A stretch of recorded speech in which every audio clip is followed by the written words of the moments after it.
各位朋友大家好，欢迎来到春阳讲堂。现在夜里已经开始有点降温，早上露水到了。那我们蔬菜生长都非常茂盛，特别这个瓜类。同时另外一个问题我们要开始小心了，那什么问题呢？白粉病。那什么是白粉病呢？大家我们来找一找啊。好，通常很多人会把这个瓜的正常的颜色白斑误认为白粉病，其实这不是白粉病。那什么是白粉病呢？我们再找一找，这个像灰一点一样的，这个才是白粉病。那说起白粉病的话，其实它在很多植物上都存在，也是一个非常普遍的菜园里非常一个问题。那以瓜类为最严重，那首当其冲就是西葫芦和黄瓜。那怎么处理这个白粉病呢？如果你上网去查消息，也是各种各样的信息，让你看的不知道相信哪一个好。加拿大农药法规严，你去买农药，有的网上查的资料其实买不到的，那看了也白看。但是呢，经过我们这几年摸索，其实这个白粉病呢有一个比较好的方法，非常简单。处理下来的话，只要我们及早发现，那及早处理，就可以避免这个问题。我们今天看这个西葫芦，它产量非常高的一个西葫芦，现在属于什么呢？大部分叶子还 OK， 但是少部分叶子已经开始发病了。我们仔细看这就属于白粉病发生的初期，白粉病发生初期，少量的斑点。因此的话，这个时候开始处理白粉病是最好的一个时机。那怎么处理呢？首先一点，白粉病的发生，它永远是跟衰老的叶子有关系。那这就意味着，只要我们及时摘除衰老叶片，那我们可以避免白粉病的大量繁殖，减少感染源，这是最重要的一个。那做了这个措施以后，那还有什么措施呢？那我们这里我有一点小配方。那我们先来清理叶子。好，这属于老叶子，大家看，这个是老叶子，已经完成它的历史使命了，属于西葫芦第一批叶子。那我刚才说了，它不是白粉病，而且这是属于西葫芦的第二批功能叶，咱们不能把这个叶子去掉。因此，正确辨认西葫芦的这个叶形和白粉病的症状非常重要。咱们先清理老叶子。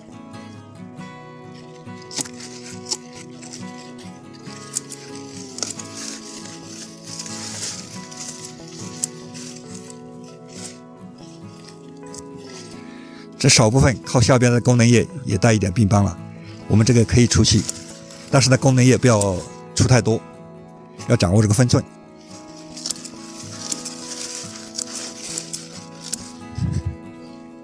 好，带病斑的叶子我们清理完了，那剩下来我们怎么办？我们进行用小验方进行处理，就可以3次可以避免白粉病的发生。这是一个喷壶，装满是2升水。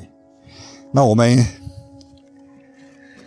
这里是牛奶，鲜牛奶，含乳脂3%的，用30%左右的牛奶溶液来处理，对白粉病3次就可以见效。那30%牛奶溶液怎么配呢？就是放700毫升水，300毫升牛奶，这就是30%。这个比例低一点高一点没关系，有的说10%，我主张30%。它的灭菌原理是靠什么呢？靠牛奶溶液喷到叶子上以后，在叶片上形成薄一层的乳脂膜，然后乳脂干了以后，形成一个膜，把病菌孢子拔出来，是靠这个原理来防病。因此的话，我们喷牛奶溶液的话，要选择一个时机，一定要选择中午太阳最辣的时候喷，而且的话要均匀覆盖，1天喷1次，间隔1到2天，一般3次就可以消除白粉病。现在瓜类毛病多，因此我们对瓜类要仔细观察，然后进行处理。摇一摇，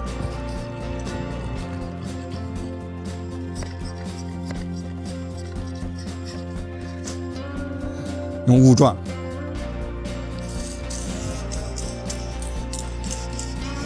有病没病通通喷一次，就可以起到预防作用和治疗作用。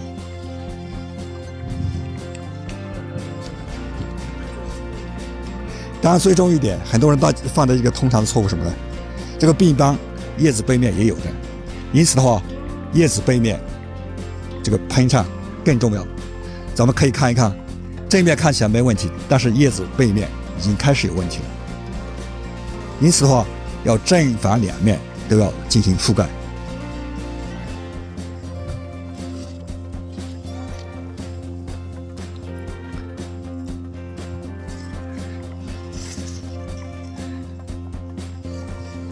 哎，一看，这个也一样，正面看似乎没有问题，背面果然有问题。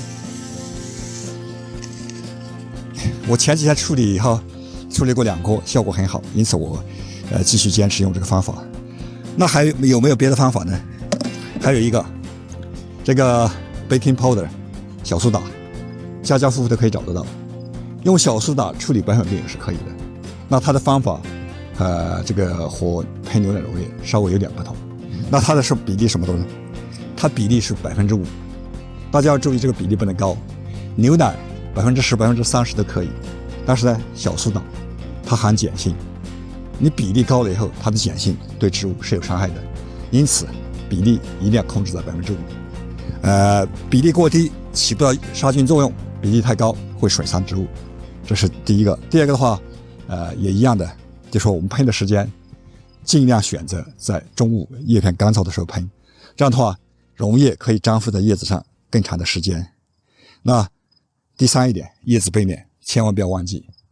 那当在做这之前要清理衰老叶片，不要忘记。那小苏打治疗这个白粉病的话，也是一般通过这个喷3次，基本可以解决问题。就是喷了以后间隔2天3天再来重复一次，喷了以后再间隔2、3天，再来重复一次。我们这个所有的这些瓜类种的很多，几乎都是采用这个问题，可以避免的。当然，大家可以看我这么多瓜，到现在为止没有问题。白粉病呢，是这个植物上最常见的一种病菌，它的孢子粉在空气当中、土壤当中到处都有存在，因此的话，说要避免它的感染源，几乎是不可能的。那我们这个更注重的就是从预防角度着手，这个活理施用氮肥的比例不能偏高，然后的话注意种植密度不能太高，第三一个，到了7月中旬以后，注意观察，一旦发现这个叶子上有白白的像棉絮一样的斑点，那这就是白粉病。但注意一个时机，如果这个叶子已经100%都被白粉覆盖了，那这个没救了，太晚。一定只是占5%、10%的时候开始处理，那这个治疗才有作用。清理衰老叶片的话，也是属于一个重要的这个措施，日常的措施。那清理衰老叶片，就是你有发现这个白粉病病斑和没有发现，都要及时的处理。这样的话，能把这个感染尽量消灭在发生之初或者发生之前，从而很好的起到这个预防白粉病的一个效果。